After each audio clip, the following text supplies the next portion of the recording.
1 p.m. in Bamenda in the Northwest region, same time in Douala, Cameroon. Thanks for joining us on the 1 p.m. bilingual newscast on Canal International, presented to you by Junior Hussein and myself, Gladys Ambo Dibang. Good day, Junior. Good day, Gladys Ambo. Bonjour à tous et à toutes. Bienvenue au 13h sur Canal 2 International. Voici les titres de votre journal.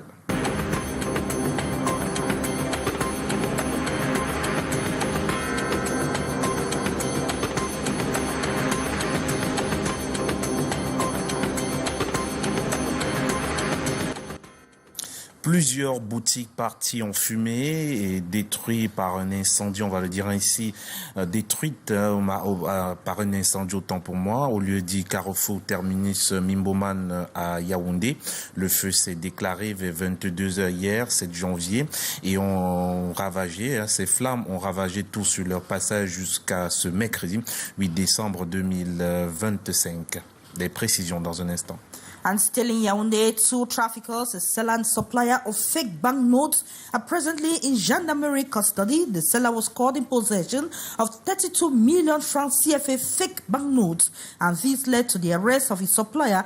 Further investigation revealed the banknotes were printed in Nigeria and channeled to CEMAC countries, Cameroon and Chad specifically. You shall have the details in this newscast. MTM Elite One, les faits majeurs au soir de la 6e journée. Plusieurs équipes de football très réputées du championnat local sont en difficulté. La Panthère d'Yaounde, Yon Sport Académique et l'Union de Douala sont dans la zone rouge au soir de la 6e journée du championnat.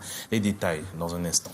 And the government has called for total calm after passionate statements by some Catholic bishops regarding Paul Biya's acceptance to stand as candidate in the 2025 presidential race. In an official statement by government through its spokesperson, Communication Minister Rene Emmanuel Sadi, yesterday acknowledged the rights of religious authorities to express self freely, but he urges the bishops and Cameroonians not to misinterpret the president's statement. More in this newscast. Those stories, developments in a jiffy.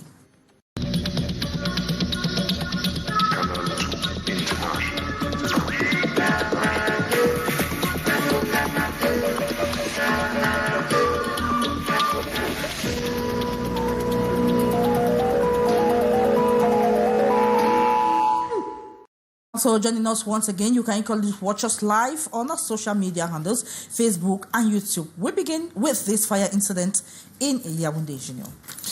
Eh bien, je vous le disais en titre, des points de vente ont été réduits en cendres par un incendie dévastateur au carrefour terminus Mimboman dans le 4e arrondissement de Yaoundé. Les flammes ont éclaté vers 22h hier, 7 janvier, et ont ravagé tout sur le passage jusqu'à ce mercredi 8 décembre 2025. Les propriétaires et leurs proches ont vécu une nuit de cauchemar, et puis encore plus grave, mais les dégâts sont déjà considérables.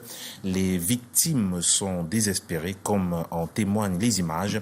Nous avons recueilli les témoignages de quelques-uns de quelques victimes. Karim Zatchua et Michel Foucault. Vraiment, mon frère, j'ai mal. On dit souvent que le diable fait beaucoup de choses. Là, le diable est venu chez moi aujourd'hui. Mon grand frère a plus de 9 machines là où tu vois le feu là. Donc là où nous sommes là maintenant, là, et c'est à mort. Non. Autre sujet dans ce journal, le festival Yara ouvre la saison culturelle 2025 en prélude à cette 11e édition qui se tiendra du 19 au 26 janvier prochain. La promotrice de la Semaine internationale du premier film a tenu une conférence de presse qui décline les spécificités et innovations de l'événement. Bref, le thème c'est l'avenir du cinéma en Afrique à l'ère de l'intelligence artificielle. 45 films sont en compétition et la Suisse est le pays hôte de cette édition. Suivons ce propos de Sylvie Went, directrice du festival, et Nathalie Nkoli, ambassadrice de Suisse. Il y aura 11 Et autour de cette thématique, tous les acteurs institutionnels, économiques, sociaux et même éducatifs concernés. La catégorie jeunesse, qui est une innovation, nous avons dans le cadre des matins petits déjeuners ciné-enfants réservés au public scolaire, quelques films qui ont été joués et tournés par des enfants tout au long de l'année, qui seront projetés lors de ces matins petits déjeuners-là. Les classiques du cinéma pour les mémoires et dans le cadre des masterclass seront également projetés. Il y a ici une véritable opportunité de créer des ponts entre nos deux pays à travers le cinéma. La Suisse a dans le passé soutenu le festival de manière ponctuelle, mais jamais en tant qu'État hôte. Il fallait donc attendre 10 ans, 10 éditions pour nous lancer. Donc nous voilà pays hôte de la 11e édition. Les coupures régulières de l'énergie électrique plongent dans le noir le marché central de Douala. Il est devenu difficile pour les commerçants de faire des affaires. Un tour dans ce marché ce mercredi pour vivre le calvaire des commerçants et des clients. Leslie Poumetia et Thierry Nana. Assis dans le noir, ce commerçant s'impatiente. Les clients se font rares. Il y a beaucoup de problèmes quand même la lumière. On coupe toujours même le lundi. Le jour qui a quand même un pied de marché, on coupe les gens la lumière. On ne vend absolument rien. On est dans l'obscurité. On souffre amèrement, vraiment. Pas d'énergie électrique dans ce secteur du marché central de Douala. Dans ce rayon consacré à la vente des pagnes, c'est la pénombre. Téléphones et torches servent comme outil d'éclairage. Quand c'est comme ça, même le client veut passer, s'il a besoin de quelque chose, même si le client ne peut pas voir, parce qu'il y a l'obscurité. L'absence de l'énergie électrique a fait baisser les ventes. Et pour rattraper, les lampes rechargeables sont sollicitées. Chaque décembre, ça fait même les 2 jours. On marche avec les lampes. On cherche les torches. On a ça au moins 3. L'autre seigneur, on met l'autre. En plus des coupures intempestives de l'énergie électrique, la chaleur s'ajoute également à leur souffrance. La chaleur nous chasse. Bientôt, nous, on va rentrer. Parce que ça nous chauffe, ça nous brûle. Si Dieu voit qu'il va nous aider, vraiment qu'il nous aide. Il n'y a que sur lui qu'on compte maintenant. Il n'y a plus d'autre voie. Nous, on est dans le noir. Jusqu'à présent, on n'a pas la lumière. Donc, si un commerçant reste toute la journée comme ça, sans lumière, vous allez faire comment? Vous ne pouvez pas vous en sortir. À Eneo, on était là-bas. Quand on arrive, il faut écrire, il faut qu'on vienne nous aider. Ils viennent, on supporte comme ça. L'énergie électrique clignote dans cet espace marchand. Quand nous quittions les lieux, un poteau électrique était en feu. La suite de ce 13h, c'est avec vous, Gladys Sambo. We go back to Yaounde, where more than 20 shops and stores have been razed by fire in the Mimboman neighborhood in the nation's political capital, Yaounde. The incident occurred last night and brings to 3 the number of fire incidents recorded within 2 days in Yaounde. Let's have the details with Beatrice Gamo. Few minutes past 10 p.m. January 7 at the terminus Mimboman neighborhood under Yaounde 4, ravaging flame to its walls, sweeping all along its way, sewing machine, and stores surrendering one after the other. Situation very difficult to digest and accept.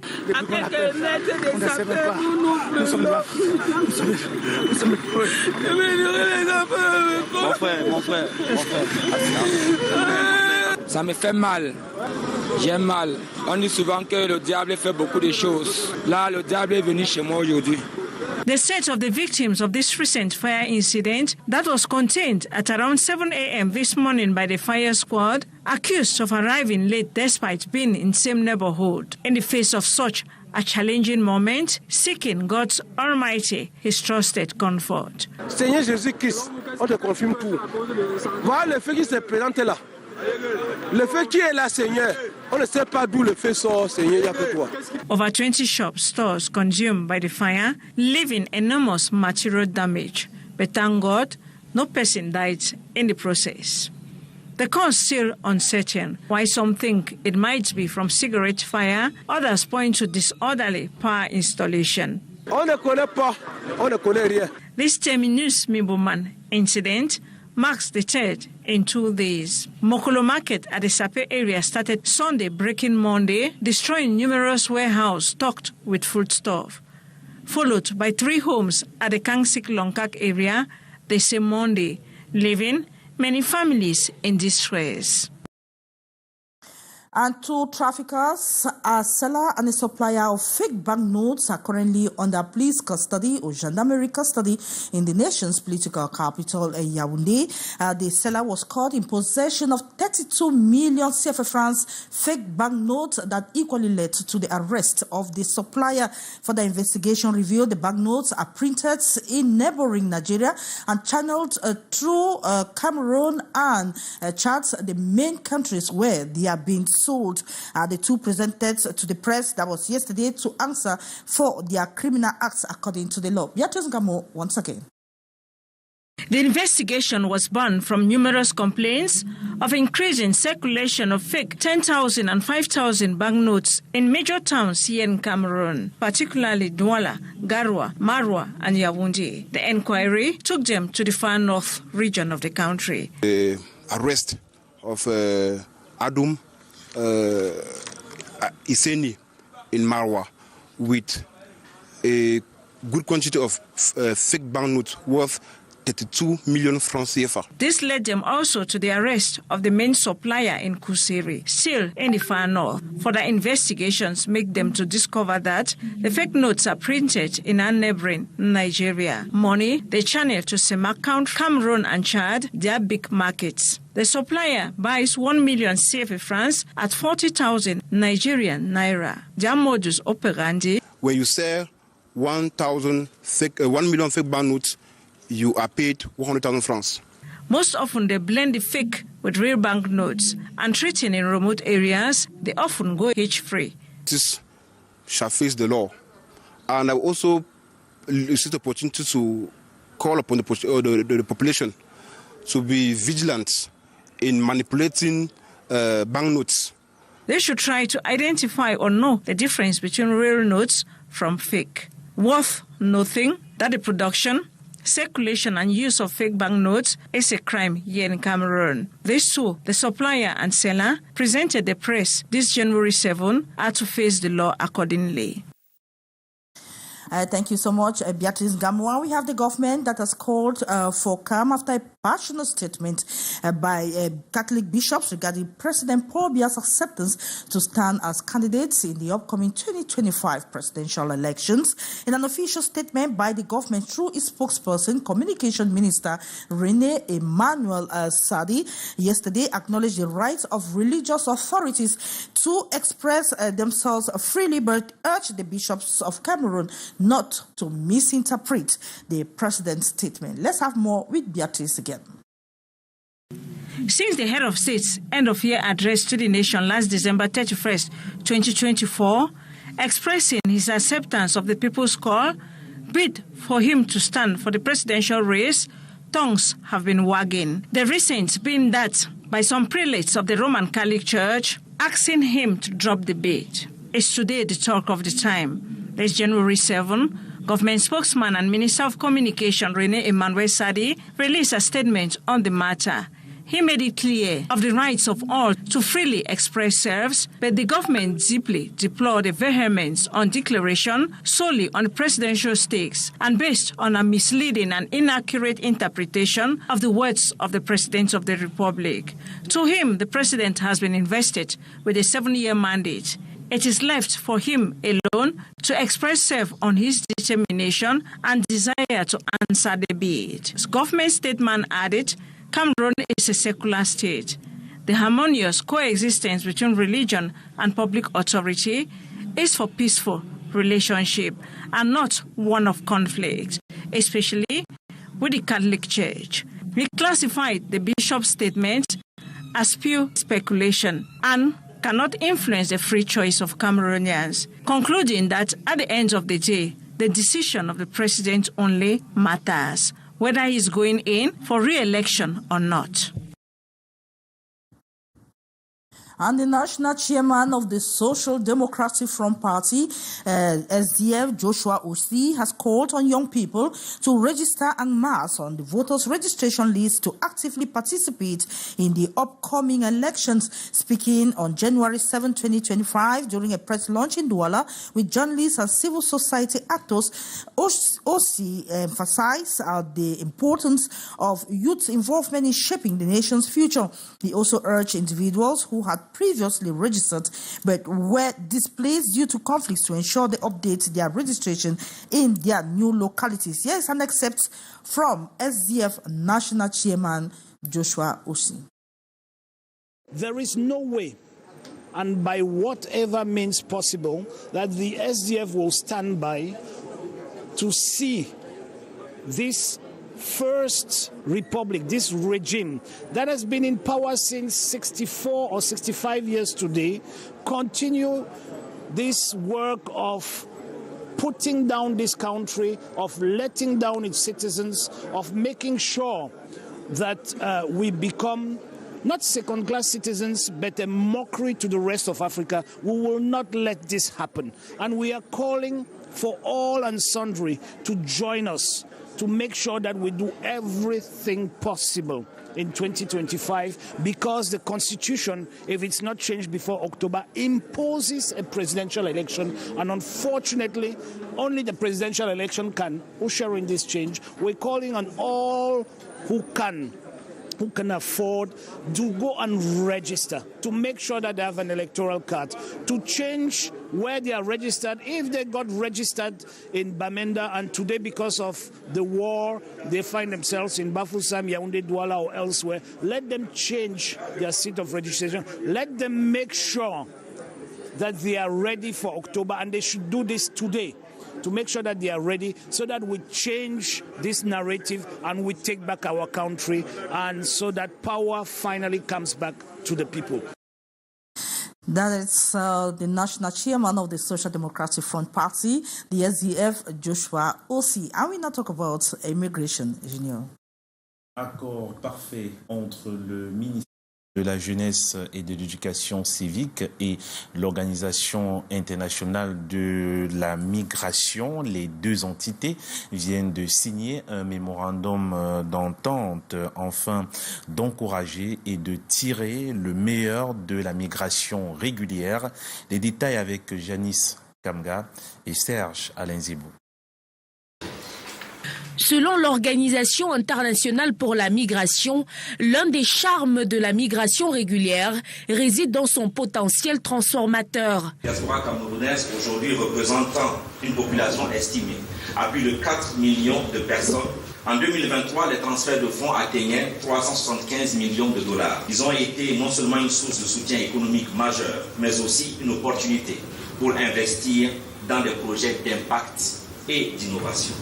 Le mémorandum d'entente signé ce 6 janvier à Yaoundé entre le ministère de la Jeunesse et l'OIM, qu'accompagne le lancement du projet Jeunesse et Migration, devrait toucher près d'1,5 million de jeunes Camerounais à travers des mécanismes de sensibilisation contre les migrations irrégulières et la promotion des activités génératrices de revenus. Ce qui va donc changer, c'est des jeunes qui entrent en partenariat solide et structuré avec le secteur privé, et bien entendu c'est une jeunesse plus consciente de la richesse de leur pays. Le ministère de la Jeunesse et de l'Éducation civique a donc mis en place depuis le 17 février 2010, le 14 février 2017, le programme d'aide au retour et à l'insertion des jeunes de la diaspora en vue de leur retour et leur insertion socio-économique.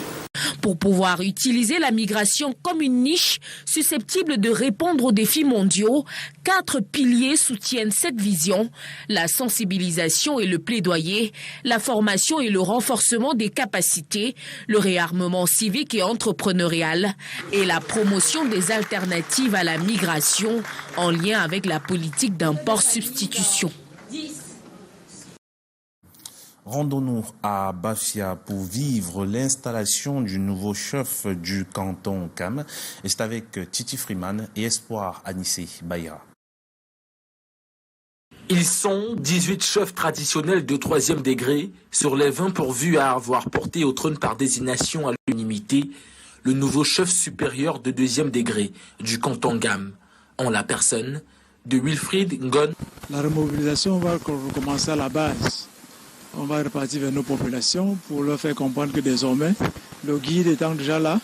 Le nouveau chef de canton est attendu sur plusieurs fronts, notamment le développement pour le bien-être de ses populations. Nous attendons beaucoup de choses de lui, c'est-à-dire d'abord changer la mentalité des chefs traditionnels que nous sommes, contribuer au développement du canton Gam et puis faire du chef un homme moderne.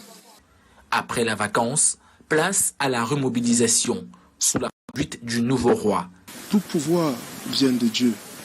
Dieu qui a bien voulu que je sois ici pour diriger son peuple, il sait pourquoi.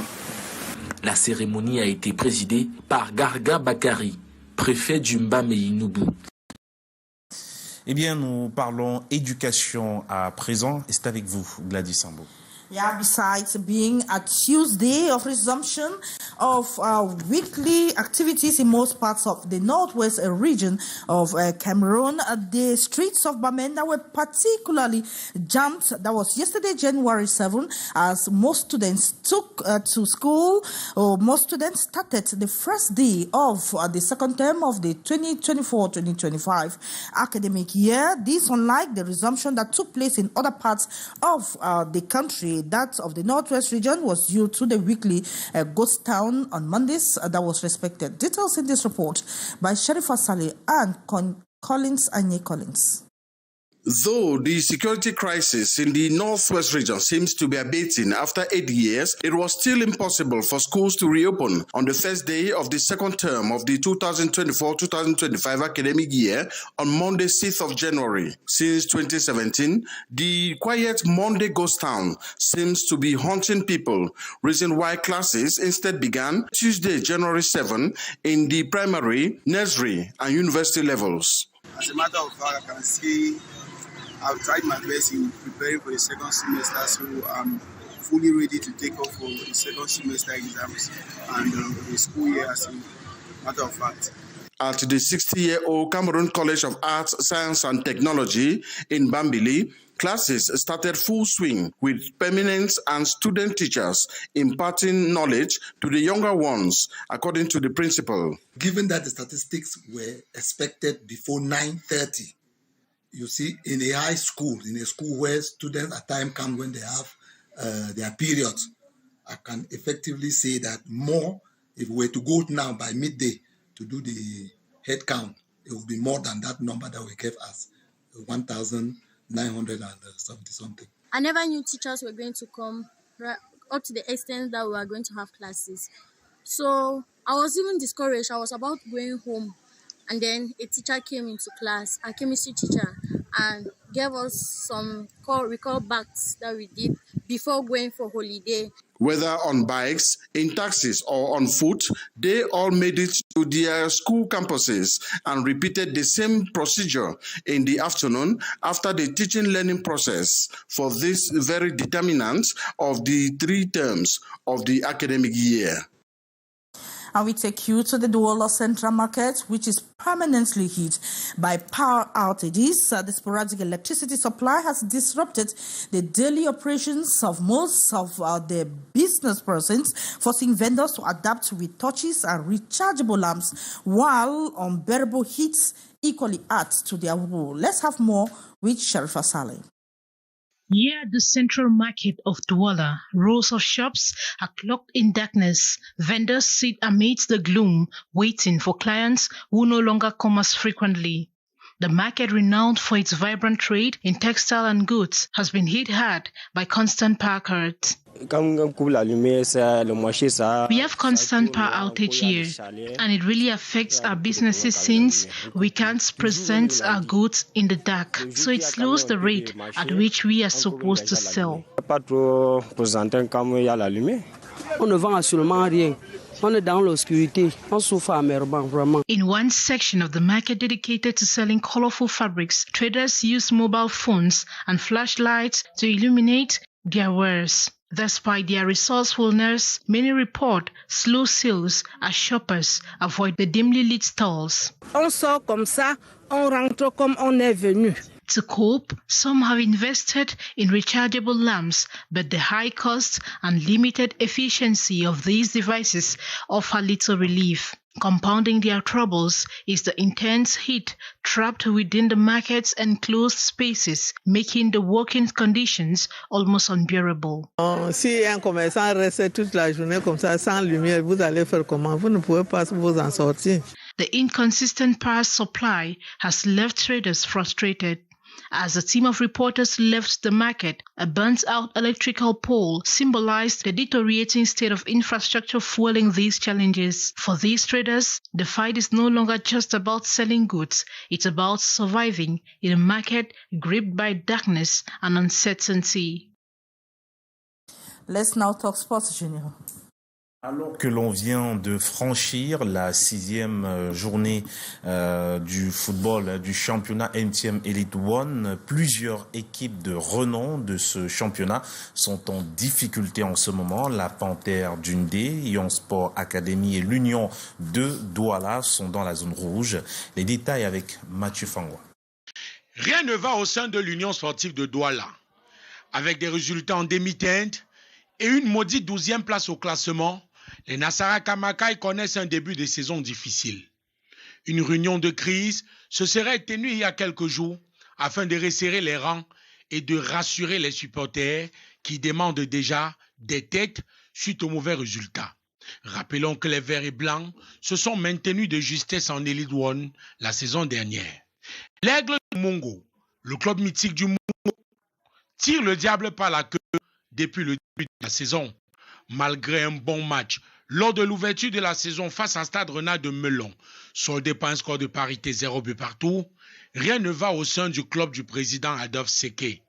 Le match nul face à Gazelle de Garoua lors de la 6e journée ressemble à un cache-sexe pour une équipe qui est à bout de souffle après seulement quelques journées. Yon Sport Academy de Bamenda, le club du Nord-Ouest, continue de demander à la FECAFOOT de jouer ses matchs à Bamenda. Le club du président Emma Mimba est passé à 2 doigts du sacre la saison dernière. Il est difficile d'expliquer les contre-performances de l'équipe cette saison. Rappelons néanmoins que l'artisan principal de la bonne santé des Verts et jaunes du Bamenda, John Bosco Chindo, a déménagé pour Coton Sport de Garoua. Enfin, AS Fortuna, le club de fous, n'a visiblement pas fini de pleurer son président. Roger Noir, l'âme de l'équipe de Yaoundé, nous a quittés il y a quelques mois. Et son absence se fait encore ressentir au sein du club. La défaite du week-end dernier face à Stade Renard de Melon traduit la difficulté que connaît le club qui a révélé plusieurs joueurs, aujourd'hui footballeurs professionnels. Et c'est la fin de ce 13h sur Canal 2 International Gladys Sambo. And that is how we saw it for the 1 p.m. bilingual newscast on Canal International. It is actually a pleasure knowing you are watching the news, but don't go away. We shall have the next editions of the news at 3:30 p.m., the regional news, at 6:15 p.m., the primetime newscast in the English language. And at this never second, you have the primetime newscast in the French language. We shall be yours again tomorrow, God's willing. Don't go away. Bye-bye.